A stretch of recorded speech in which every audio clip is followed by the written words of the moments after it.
Great careers and lives don't build by themselves. You have to go through rejections. You also have to reject what's not right for you. Be intentional with every choice. Since then, I've been picky about the teams I built because I want to have the great culture. Not everything is worth negotiating. You don't have to be loudest, but if you don't ask, it's a definite no. Best negotiations leave both sides as winners. I learned from their successes, their failures, and their mistakes. I wasn't supposed to be a leader. I was the quiet kid in the back of the class. I got bullied in school. I got physically ambushed on the playground. I was overlooked. I was underestimated. I simply didn't fit in. And for a long time, I believed what the society told me. But one thing kept me going. This deep inner feeling that I was meant for something more. Even when others said, stay in your lane, I kept building the courage to step out of it. And in just 4 years, I went from hacker to CISO. But the truth is, the biggest shift wasn't in my skills or experience or title. It was in my beliefs. Because when the world tells you you're not ready, and maybe you whisper in your own mind as well, maybe they're right. That time, the only thing that can push you forward is what you choose to believe at the end of the day. So in this episode, I'll share my 5 beliefs that change everything for me. The ones that helped me to go from invisible to influential and from surviving to leading. If you've ever doubted yourself, if you're tired of waiting for permission, this might be the most important episode you listen to or watch this entire year.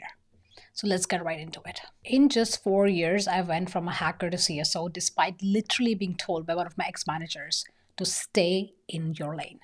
When I heard those words, I was crushed. Those words rang in my ear for days and weeks. But those words also fueled me from inside to land my first CSO gig in just 90 days of deciding to take that leap. But it's not always just society that's telling you to stay in your lane.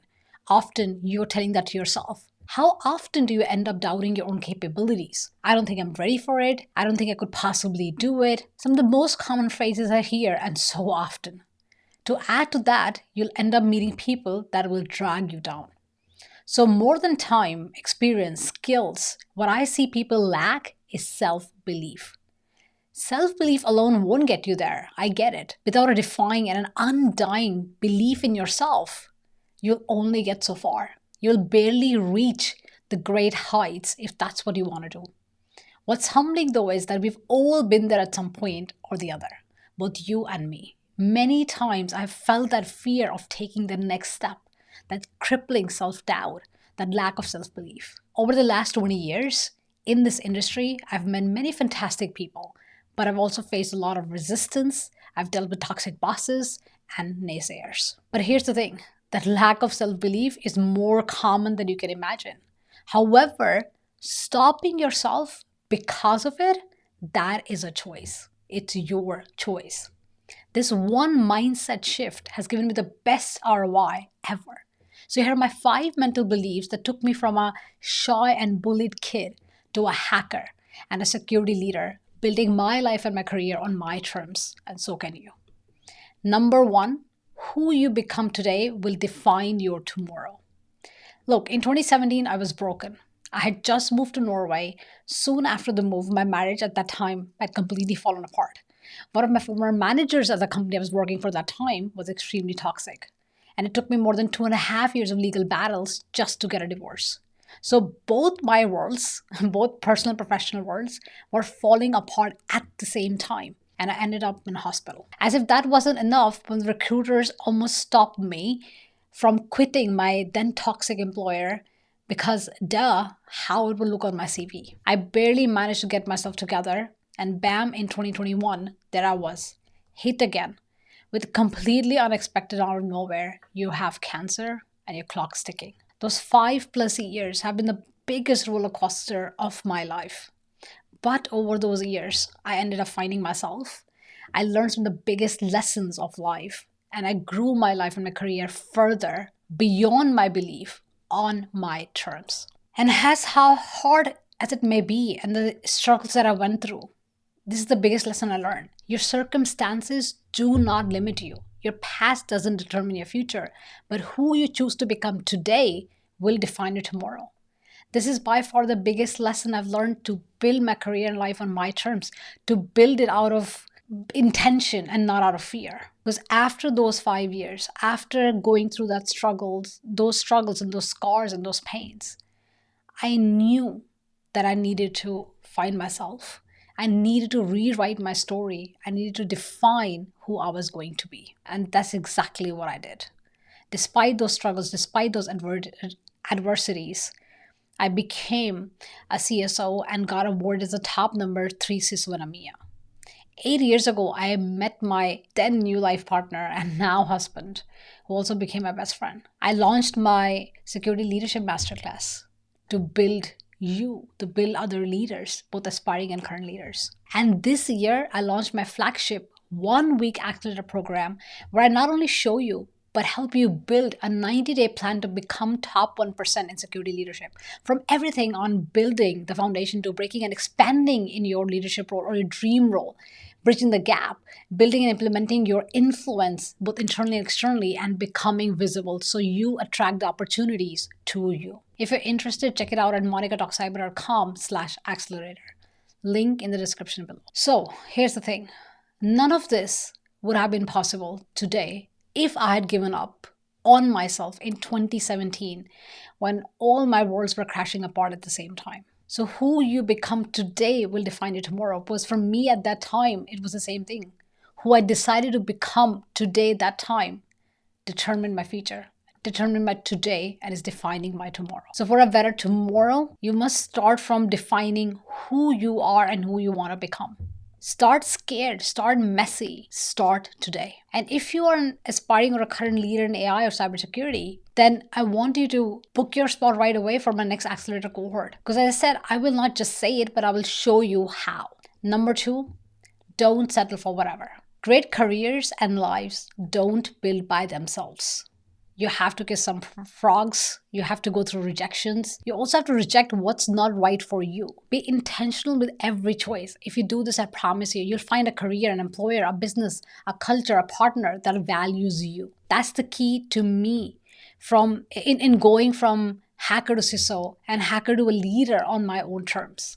About 8 years ago, as I said, I was going through a nasty divorce and I had one of the worst bosses ever. Both parts of my life were crashing at the same time. But here's what I didn't tell you. As I went through it to the other side, I vowed to never settle for whatever. Because you owe this to yourself. It doesn't mean it's going to be easy. It doesn't mean it's going to happen right away. But if you want to attract great things to your life, you need to have that as a core value. Don't settle for whatever. Since I've ingrained this principle in my life, I've been picky with jobs that I take. I've been picky about the teams I built. Because I want to have the great culture and I'll define what great culture looks like. I'm intentional about the leader I am. I'm picky about the people I network with. I'm picky about the career I want. I'm picky about relationships I nurture. And I'm picky about the life I want to live. A big part of that is also learning how to negotiate. Because you don't get just because you think you deserve something. You don't get what you deserve. You get what you negotiate. I have used that in every part of my career. And more importantly, you will need it every day in your role as a CISO or a CSO or any security leadership role. It isn't about winning.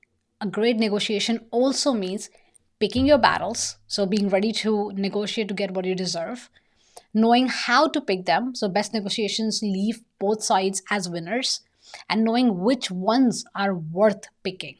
Not everything is worth negotiating. Some you just need to let go. And these are some of the most underrated skills. You'll need them to be effective and influential security leader. Learn how to negotiate and don't settle for whatever. Number 3, closed mouths don't get fed. If you don't ask, the answer is always no.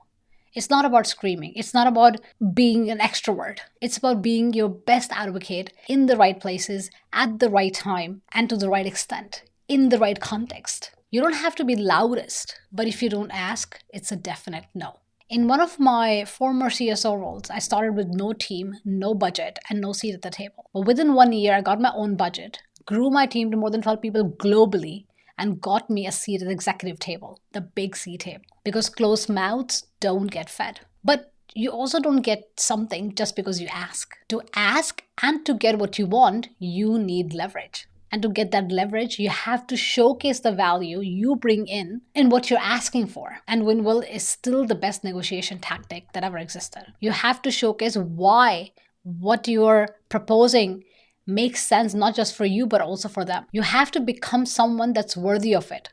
Your team, your budget, your seat at the table. Don't treat them as your entitlements. They're the result of your hard work. They come from your commitment and dedication to build something better for someone, for some organization, for a team. They're a mark of your leadership. They're a sign of your credibility. So when I hired and grew my team globally, when I got the seat at the table, when I was managing millions of dollars in security and privacy budgets, at every point I delivered value even before I asked for those things. I built leverage before I negotiated. But closed mouths don't get fed. And I've talked to hundreds of global CISOs and security leaders, top security leaders from the industry. And there are 3 key things they all do, and so should you. Number 1, bet on your team. Number 2, don't build an echo chamber. And number 3, don't try to do it all by yourself. By the way, before we go forward, please do like, subscribe, and hit that bell so you never miss strategies or transformations that could actually change your career and business in AI, cyber leadership. Number 4, learn from those who came before you, who walked the path. Getting mentors, coaches, and advisors in cybersecurity, entrepreneurship, leadership allowed me to learn from them. The advice I got was worth every penny. The learnings I got from their mistakes saved me hundreds and thousands of dollars. I learned from their successes, their failures, and their mistakes. The investment I made in time and money was more than worth it. Yet my path is still so different from theirs. They walked their path before me, but I still built and walked my own path. Because your path is unique. Learning from somebody else doesn't mean you're going to follow their path one for one. It means you're going to learn from them and build an even better path for yourself. Because your path is unique. There is this quote that I really love that has guided me since my 20s maybe. By 3 methods, we may learn wisdom. First, by reflection, which is noblest. Second is by imitation, which is easiest. And third is by experience, which is the bitterest. I've had my own share of bitter experiences that have taught me the most. But also it's been a painful experience in the journey. And it's been a little bit costly to that extent. Would I change anything? No. But can you learn from my mistakes and experiences? Yes, absolutely. You can learn in various ways, and the cheapest and easiest of them all is to learn from others' mistakes and lessons. Number 5, take calculated risks. I took many risks in my career and throughout my life. I took the risk to become a hacker. I took the risk to go for CSO in my early 30s when I was told to stay in your lane and I was told I was too young. I took the risk to uproot my life from India to settle in Germany, then Norway, and now UK. All the risks that I took paid off heavily. Why? Because they were followed by a plan and action. No risk, no gain. But how do you know what's a calculated risk? At 10, I knew to a certain extent that I'd work in tech one day. In my early 20s, I decided to leave home to study abroad. One day, I packed my bags, booked a one-way ticket, and moved to Europe, and never looked back. Next 10 plus years, I built my life in Munich, and it became home. In 2016, I packed up again to move to Norway, only to realize, as I said earlier, my previous marriage was toxic. One of my former bosses was extremely horrible and toxic as well, and I had to fight for my legal rights for 2.5 years. Was it worth it? Absolutely. Because during all those adversities, I also found true love with my now husband and best friend. Built my career and life on my terms, despite being told to stay in your lane. And found who I wanted to become, despite going through adversities in life and in career. This brings me back a full circle. Since I was young, I've taken countless risks in my career and life, now that I'm looking back at it. Why? Because I know a lifetime full of regrets is way worse than a life with failures ever will be. Every time I decided to take a risk, I used my risk decision matrix that helped me make my decision. And these are the questions I ask myself every time. 1, do I understand the risk that I'm about to take? 2, can I afford to try and fail at it? 3, can I reduce the chances of failure? 4, is the worst case scenario worse than failing at it? And number 5, does my gut feeling still tell me to go for it? Only under true circumstances, I decide usually not to go for it. Number 1, if I don't understand the risk at all. And 2, if my gut feeling tells me no matter what. In most of the other permutation combinations, I go for it. So for decades, I have used this model that has worked wonders for me, both in my career and my life, in every difficult decision that I had to make. I did it, and so can you. With no American Ivy League degree, started with zero network, right? Coming from a being completely broke, right? Coming from a place where girls are not allowed to actually dream big, but just with relentless focus, strategic decisions on which problems I wanted to solve and which risks I wanted to take, and just kept showing up and doing over and over. And if you want to fast track this journey of yours, I'm here to help. Feel free to check out my Accelerator program, 1 week live with me with loads of free bonuses. Check it out at monicatalkcyber.com/accelerator, link in the description below. And follow me on LinkedIn and drop me a comment here on how do you decide whether risk is worth taking or not. This is Monica signing off.